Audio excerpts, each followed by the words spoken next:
you ever felt like you're not good enough despite your achievements? Do you find yourself doubting your abilities even when others applaud your success? Have you ever downplayed your accomplishments, attributing them to luck rather than your capabilities? Imagine a world where your success is not hindered by self-doubt. Today we are unlocking the secrets to overcoming imposter syndrome and unleashing your true career potential. Hello and a very warm welcome to the channel. I'm Sabine Renner, a former investment banker turned organizational psychologist, and as a leadership coach and trainer, I support corporate professionals in their leadership and career development. If you're searching for evidence-based tips that will empower you to succeed at work and create a career you thrive in, then this channel is for you. Now let's dive into today's topic. Let's first look at what imposter syndrome actually is, how it manifests, as well as signs we can watch out for to see whether we are prone to it, and then explore what we can actually do to overcome it. Imposter syndrome is a psychological phenomenon that was first identified by psychologists Pauline Clance and Suzanne Imes in the 1970s. In essence, those individuals affected do not believe in their own achievement and successes. Imposter syndrome comes along with persistent self-doubt and an inability to internalize one's accomplishments, which are instead often attributed to external factors. Imposters suffer from a nagging feeling that despite all their achievements, they are just one step away from being exposed as a fraud, and others might discover that they lack important qualifications or competencies.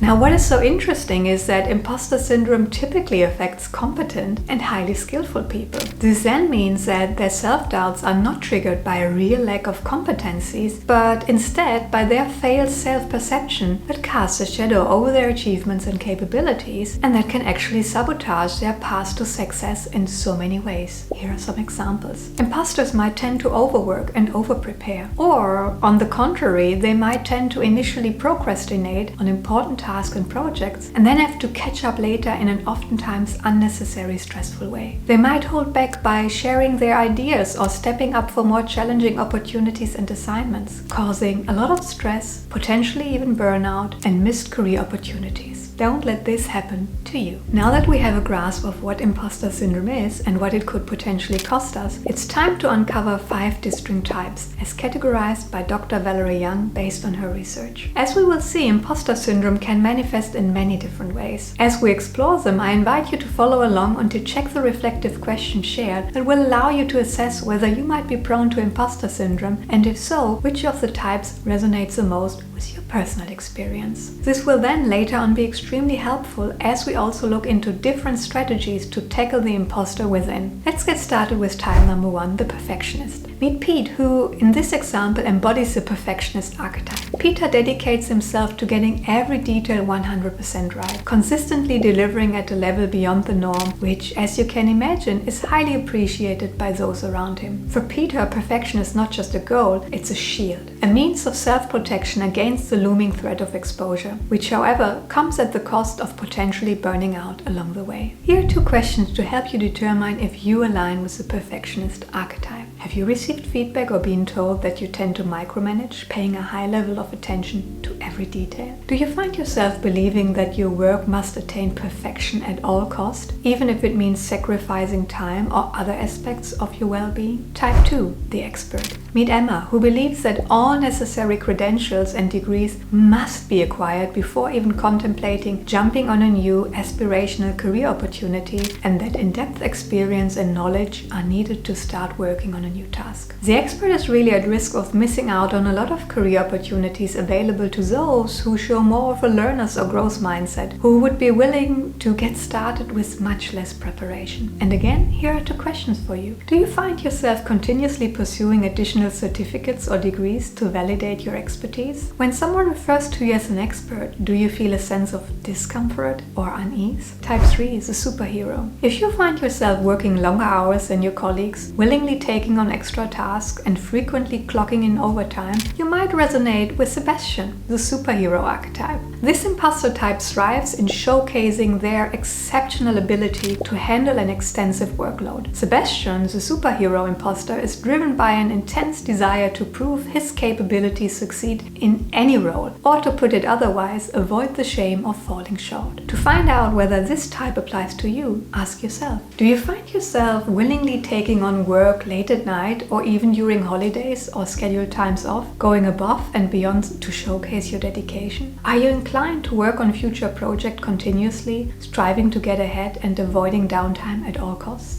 Type 4. The natural talent. Meet Nina, who grapples with the deep-rooted beliefs that success should come effortlessly and without the need for extensive effort or learning. Nina possesses a remarkable ability to grasp new concepts quickly, but when faced with challenges, she feels intense pressure to excel immediately. Nina might find herself internalizing the notion that if she truly possesses talent, tasks should be mastered effortlessly, without the need for prolonged practice or additional learning. This mindset can lead to anxiety and self-doubt when encountering tasks that require more time or effort to master, and might cause her to avoid taking on challenges that would actually help her grow. And again, here are 2 questions for you. Does working hard make you feel as though you're not smart enough? Are there times when you either reject work or opt not to give something your utmost effort due to a fear that your best might actually not deem to be good enough? And then the last type, type 5. The Soloist, represented by Sam. Sam has an aversion to seeking help or collaboration, driven by his belief that true competence means being entirely self-sufficient. And that's why Sam typically resists reaching out for assistance, fearing that doing so would expose perceived weaknesses. This reluctance to embrace teamwork can lead to isolation and an overwhelming sense of responsibility. To identify this task, ask yourself, how comfortable do you feel about reaching out to others to ask for help? And how comfortable are you with sharing work in progress with others? Now that we have explored the 5 types of imposter syndrome and how they manifest, I'm curious to hear from you. Is any of these resonating with you, and what challenges does it cause? Leave a comment in the comment section and then join me along as we explore what we can actually do to overcome it. Here are 3 tips. The first one is to become aware of your patterns, what you think and what you do when you are facing a new task or career opportunity. Observe what is going on in your mind and how you are responding, and compare it to the 5 imposter types and the related patterns. Do you take on a task and work hard to reach 120% perfection, no matter the cost? Are you excited about the opportunity but then refuse because you think you need one, if not more, credentials to be good enough? Do you take on the task knowing that you already have far too much on your desk just to prove yourself? Do you avoid any task that would cause you to be outside of your comfort zone? Or do you believe that you'll have to figure it out all by yourself and cannot ask for help? Understanding these patterns is the first step. Really check in with yourself. What is the concern and the underlying thought process driving the urge to act in this particular way? And how does it actually make you feel? A great question to ask yourself is, what am I thinking about this, and where are these thoughts and the related emotions taking me? Then the second step is to do a reality check. Ask yourself, do I really for 100% know that my line of thinking is true? Or could there be another way of looking at this? And what would become possible if I were to think differently about this? Keep in mind that imposter syndrome primarily revolves around the emotional perception of incompetence, and that is why it is so important to distinguish between feelings and facts. Feeling stupid or inadequate doesn't equate to being so.